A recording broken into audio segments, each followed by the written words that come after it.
Hello friends, welcome back to Mahadevi's life. तर मी, मावशी आणि मम्मी आणि बाळ आज आलो आहोत कपिलेश्वर मंदिरमध्ये. बेळगावमध्ये शहापूरच्या जरा पुढे गेल्यानंतर शास्त्रीनगरकडे हे मंदिर आहे. आणि कपिलेश्वर मंदिर खूप जुनं आहे आणि याला दक्षिण काशी असंही म्हणतात.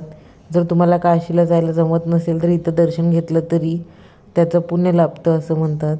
आणि आमच्या घरापासून जवळच आहे, तर सगळे इथे दर्शनाला येत असतात.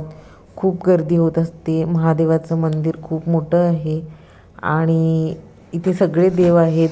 नवनाथ, परत दत्त महाराज, परत परशुराम, गणपती आणि अशी खूप देवस्थानं आहेत. आणि आम्ही येताना बाळासाठी मावशींनी खेळणी घेतली होती. एक गाडी तो घेऊन बसलाय, रिक्षा आणि कार, आणि हे दाखवलं तुम्हाला. आणि बॉल पण आहे नवीन, तर हा खेळण्यासाठी आणला आहे. इकडे त्याची खेळणी नव्हती बेळगावला, सगळी पुण्यामध्येच आहेत.